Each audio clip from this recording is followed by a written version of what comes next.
Senhores telespectadores, mais uma vez aqui estamos na nossa mesa de bar pela TV Galega Imagem da Cidade, trazendo blumenauense para contar a respeito de sua vida e sua atividade. O programa de hoje nós vamos falar sobre educação, sobre religião, sobre palestras, sobre vários temas, porque o nosso convidado de hoje é o pastor batista Edson Mesquita. Tudo bem, Edson? Você tem mais um nome do Edson, não? Edson Luiz Mesquita. Edson Luiz. É porque geralmente é o segundo nome, né? Uhum. Sabe por que era Edson Luiz? Não. Por que escolheu esse nome? Não sei.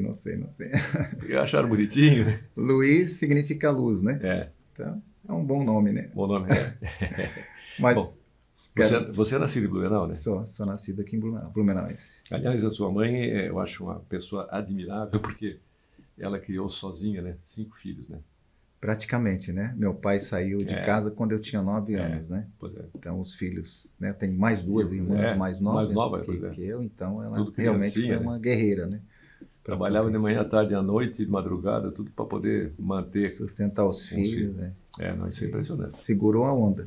Foi fácil. E você era só o varão da casa, né? Só eu, Sou do meio, né? 2 irmãs mais velhas e 2 mais novas que eu. Uhum. E você teve que trabalhar também um pouco, ou ela sempre... Não, você vai estudar, não te deixou trabalhar. Porque era normal, era guria assim, 14 anos e trabalhar para... regra, né? Para ajudar a casa, né? Isso, naquela época assim, fez 14 anos, não precisa nem falar nada. Já pode sair no dia seguinte e procurar emprego, né? A gente ia de porta em porta na época, né?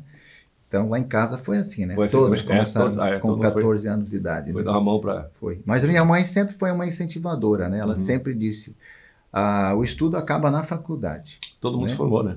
Todos se formaram, então ela sempre teve isso. Isso foi muito forte na nossa educação, né? Você vai conseguir, estuda, se esforça, né? E ela sempre foi dessa opinião. Começa do pequeno, do pouco, né? E depois vai crescendo, vai melhorando, né? E como é que surgiu a vocação tua pela religião? Então, Vocês iam para a igreja, frequentavam a igreja, tudo já de criança, não? Eu nunca pensei nisso. Não? Na verdade, nunca foi meu sonho, nunca foi meu projeto de vida, né? Minha ideia sempre foi... eu me formei, na verdade, em economia. Economia, né? Eu sou graduado em economia.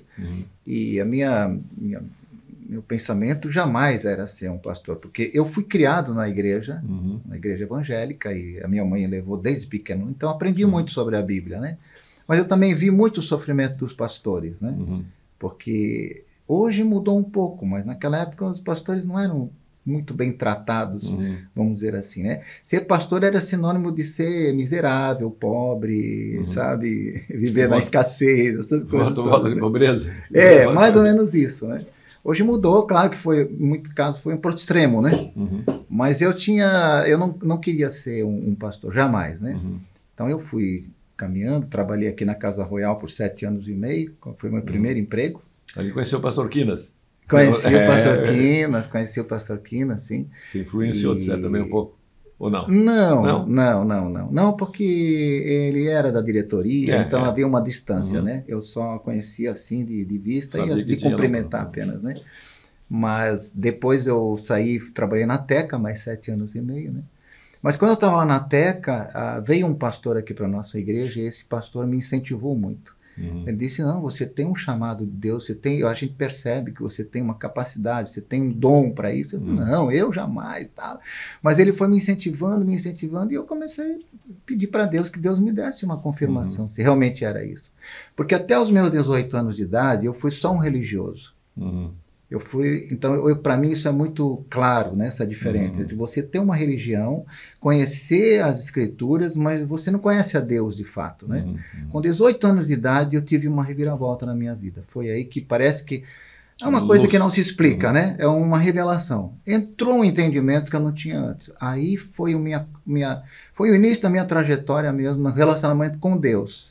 Foi aí que eu digo que começou mesmo. Não que eu despreze, né? O que eu tinha recebido antes. Claro, foi muito bom. Mas a minha experiência com Deus mesmo foi com os 18 anos. Dali para frente eu comecei a desenvolver a minha fé, minha espiritualidade, e aí as coisas começaram a mudar. Então, claro, no início eu não tinha nenhuma intenção de seguir essa vocação, mas esse pastor me incentivou, o nome dele é pastor Ari, e eu comecei a entender que era isso mesmo, e através da oração, Deus foi confirmando, e eu me convenci. Então, com 29 anos, eu fui consagrado ao pastorado e assumi, aí entrei a tempo integral mesmo no ministério. Né? Eu já, claro, era muito ativo, mas não teve mais como, porque eu passei a ser um auxiliar dele. Né? E a formação teológica era feita onde? Eu, na verdade, não me formei em teologia. Ah, não? Não. Eu sou um dos poucos. Eu sou autodidata, né? Então eu aprendi muita coisa, eu vou muito a congressos e conferências, e então ao longo da minha vida eu estudei muito assim, né? Hoje tem muito mais recurso até, né? Mas eu não me formei em teologia. E até foi, de certa maneira, assim, foi intencional. Eu sempre pensei que, né, não que eu tenha algo contra a teologia. Rebelde, não, eu sou um amante da Escritura, eu amo. Mas sabe aquela cabeça das pessoas que elas acham que para ter uma boa espiritualidade elas têm que estudar teologia. E isso nunca fechou no meu coração, porque a igreja primitiva... 80% a 90% da população da época eram analfabetos. Os próprios, e fizeram uma revolução. Os próprios discípulos de Cristo, né? Não que eu incentive, eu não sou apologista da ignorância, não, jamais, não é isso? Não faço apologia. Mas que segredo tinha naquela igreja, entendeu? Eles não tinham o que nós temos hoje. Mas eles tinham o caráter de Cristo, era uma espiritualidade forte, o Espírito de Deus estava neles. Então hoje parece que as pessoas acham que isso está na teologia. Teologia é boa, é importante, mas não é determinante para você viver o Evangelho. Então, de certa maneira, eu não sei bem até hoje se isso foi intencional ou não, mas eu gosto disso, sabe? Eu gosto de mostrar para as pessoas que eu posso ser uma pessoa normal e eu posso ter uma relação com Deus super conectada mesmo, né?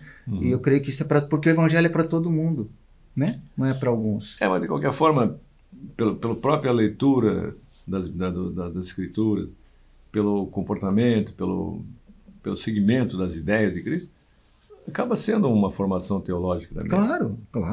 Ainda que seja... Eu falo de formação acadêmica, né? Eu falo de formação acadêmica, né? Nesse sentido. Mas para você sair pastor, teve que fazer um curso, né? Ou não? No meu caso, não. Não é? No meu caso, pelo meu histórico, porque eu sempre fui conhecido, a gente faz um concílio, claro, né? Tem um concílio. Então, reúne vários pastores e fazem perguntas para ver se a gente passa, para ver se a gente passa no concílio, entendeu? Nas perguntas. Então, eu passei, não fiz um curso teológico, mas eu tinha conhecimento, né? Tenho, né? Então, eu passei nesse concílio tranquilamente, mas poderia não ter passado também, né? Então, eles levam isso a sério também, né? A Igreja Batista leva isso muito a sério, né? Não. Agora, interessante, a Igreja Batista eu acho que foi a primeira igreja que buscou as emissoras de rádio com canções, né? Música sacra, não música sacra, mas com gospel, né? Sim. Gospel. Nos Estados Unidos. E nos Estados Unidos, né? E aquilo foi uma coisa que se propagou, né? Se propagou, exatamente. Muitos talentos, né, surgiram dentro da própria igreja. E explorando muito o espiritual, a música dos negros, escravos americanos, né? A música era lamento. Isso. Muita influência, né? Mas muita é uma igreja cultural. Até nós uma vez tínhamos o festival de jazz aqui, trouxemos a Rosa Maria, não sei se conheceu a Rosa Maria, ela é cantora de jazz. E ela foi criada, era órfã e foi criada por uma escola batista, né? Sim. Um abrigo de menores, sabe, batista. Aí ela falava fluentemente inglês e cantava inglês como americana. E aquelas negras americanas, ela era negra também, né? Sim. Eles têm uma voz. Impressionante.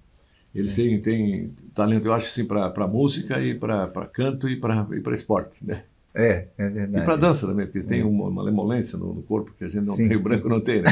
Um molejo, né? Não tem, vai quebrar, não andar, né? Não.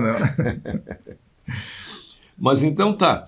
Então vamos fazer uma pausa para os nossos comerciais e já a gente volta com o segundo bloco do nosso programa de hoje, que tem a participação do Edson Mesquita, pastor da Igreja Batista em Blumenau.